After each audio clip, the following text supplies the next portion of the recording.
আসসালামু আলাইকুম।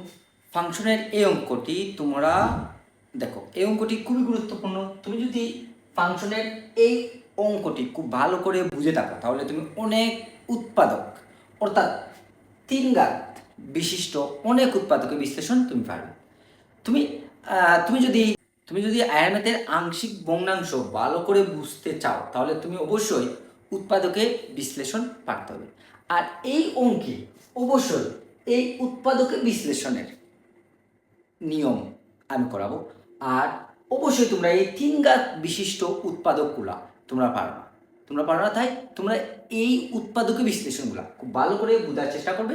আমি ফাংশনের এই অঙ্কের সাহায্যে তোমাদের অনেকের উৎপাদকের বিশ্লেষণের সমস্যা থাকে, তোমাদের অনেকের উৎপাদকের বিশ্লেষণের সমস্যাটা সমাধান হয়ে যাবে। তাই তোমরা এই অঙ্কটি খুব ভালো করে বোঝার চেষ্টা করবে। বিশেষ করে দেখো তো, তিন ঘাত বিশিষ্ট উৎপাদকগুলা এই টাইপের হয়ে থাকে। দেখো তো তোমরা, f of x equal to x cube minus six x square plus 11x minus six হয়, তবে এক্স এর কোন মানের জন্য f of x equal to শূন্য হবে। এই উৎপাদকটি আমরা খুব গুরুত্ব সহকারে করার চেষ্টা করব। আমরা লিখব, দেওয়া আছে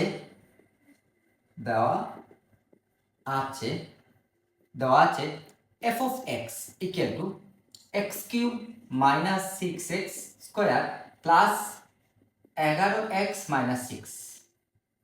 এখন আমরা এটি উৎপাদক করব। তোমরা ভালো করে মনে রাখবে, এই উৎপাদকটি খুব ভালো করে মনে রাখবে।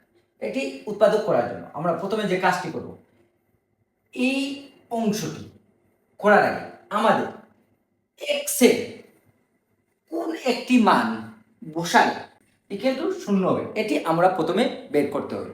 অর্থাৎ এক্স এর কোন একটি মান বসালে আমাদের এক্স এর ইকুয়াল টু শূন্য হবে। যদি তুমি এক্স এর মান 1 বসাও, 1 বসিয়ে যদি তোমার এই স্থানে শূন্য আসে তাহলে তুমি 1 বসাবে। যদি তুমি প্লাস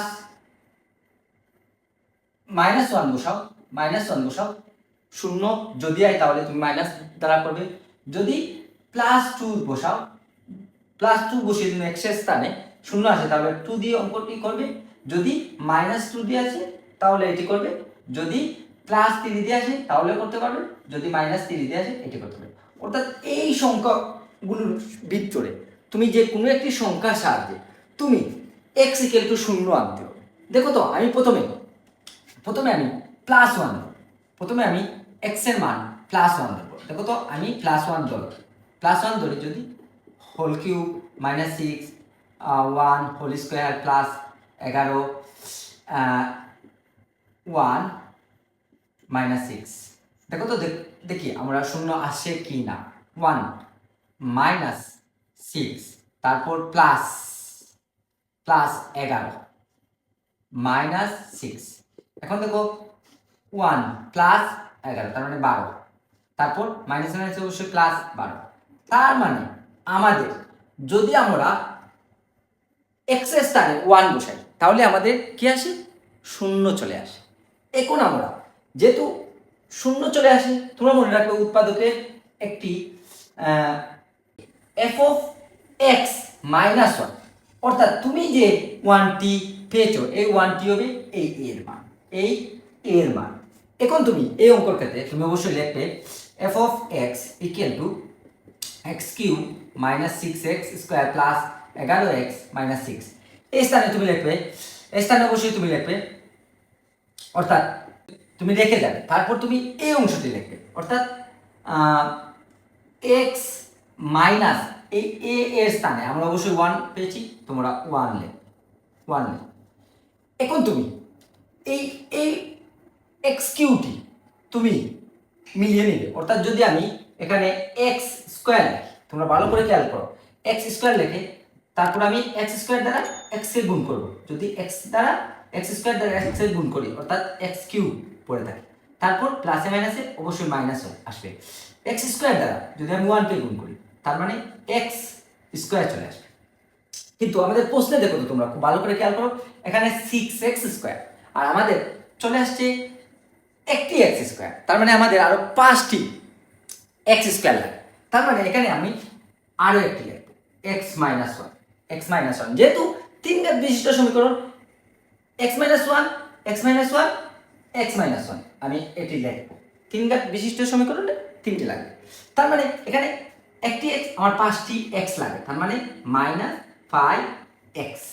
এখন যদি আমি প্লাসে মাইনাসে অবশ্যই মাইনাস 5x দ্বারা x কে গুণ, তার মানে 5x স্কোয়ার, মাইনাসে মাইনাস প্লাস 5x দ্বারা 1 কে গুণ, তার মানে 5x। এখন তোমরা দেখো তো এখানে আছে 5x, কিন্তু আমার প্রশ্নে আছে 11টি x, তার মানে আমার আরো 6টি x লাগে, 6টি x লাগে, তার মানে এখানে আমি লিখবো প্লাস 6x। এখন যদি আমি প্লাস 6 লাগে, প্লাস 6, এখন যদি আমি এই 6 দ্বারা x কে গুণ করি, তার মানে হবে অবশ্যই প্লাস 6x, প্লাসে মাইনাসে মাইনাস 6 দ্বারা যদি আমি 1 কে গুণ করি, তার মানে 6 চলে আসে। তোমরা খুব গুরুত্ব সহকারে এটি মনে রাখবে। তোমরা এখন যদি তুমি এই অংশটার সাথে মিল করো, দেখো তো এক্স কিউব মাইনাসে মাইনাসে প্লাস একটি এক্স এর সাথে 5টি এক্স যোগ করলে অবশ্যই 6টি এক্স, প্লাসে প্লাসে প্লাস 5 এর সাথে 6 যোগ করলে অবশ্যই 11 মাইনাস 6। তারপর তোমরা লিখবে, দেখো তো এই তিনটি থেকে একটি নিয়ে নেবে, এই তিনটি থেকে একটি নিবে, অর্থাৎ x মাইনাস 1, তারপর x square minus 5x plus 6 equal to 0, তারপর x মাইনাস 1, এখানে দেখো x square minus 5x plus 6, এই উৎপাদক কিন্তু তোমরা অনেকে যারা 7-এ পড়েছো এই ধরনের উৎপাদক আছে, তোমরা এই উৎপাদকগুলো খুবই সোজা। দেখো তো x স্কোয়ার 3 দুগুণা 6, তার মানে আমরা লিখতে পারি 2x মাইনাস 3x, যদি মাইনাস মাইনাসে প্লাস হয় তার মানে 5 মিলে যায়, প্লাস 6 লিখবো। তারপর x মাইনাস 1, তারপর এখান থেকে আমরা x কমন নেব, x কমন, তারপর x মাইনাস 2 একটি, মাইনাস 3 একটি, x মাইনাস 2x। তারপর তোমরা অবশ্যই x মাইনাস 1 লিখবে, তারপর x মাইনাস 2 থেকে একটি নেবে, x মাইনাস 2, তারপর রয়ে গেছে x মাইনাস 3, তোমরা অবশ্যই এখানে ইকুয়াল টু 0 দেবে, ইকুয়াল টু 0 দেবে, ইকুয়াল টু 0 দেবে, ইকুয়াল টু 0 দেবে, ইকুয়াল টু 0 দেবে, ইকুয়াল টু 0, ইকুয়াল টু 0 দেবে। এখন তুমি লিখবে হয় x মাইনাস 1 ইকুয়াল টু 0, অর্থাৎ x মাইনাস 1 ইকুয়াল টু 0, অতএব x ইকুয়াল টু প্লাস 1। আমরা x এর একটি মান পেয়েছি 1, তারপর তোমরা লিখবে অথবা x মাইনাস 2 ইকুয়াল টু 0, অতএব x ইকুয়াল টু প্লাস 2, তারপর আবার লিখলে অথবা x মাইনাস 3 ইকুয়াল টু 0, অতএব x ইকুয়াল টু প্লাস 3। আমরা x এর মান 3টি পেয়েছি, x এর মান 3টি পেয়েছি 1 2 3, অর্থাৎ x এর মান যদি তোমরা এই স্থানে x এর মান যদি তোমরা 1 2 3 বসাও, তার মানে x এর মান 0 আসবে। এটি হলো এই প্রশ্নের উত্তর। এটি খুব গুরুত্বপূর্ণ একটি প্রশ্ন। তোমরা যারা উৎপাদকে বিশ্লেষণ 3 ঘাত বিশিষ্ট উৎপাদকে বিশ্লেষণ সমস্যা আছে, তোমরা আশা করি যদি তুমি এই টাইপটি ভালো করে বুঝো তাহলে তোমার উৎপাদকে বিশ্লেষণ চলে যাবে, বিশেষ করে এই 3 ঘাত বিশিষ্ট সমীকরণ। সবাইকে অনেক অনেক ধন্যবাদ।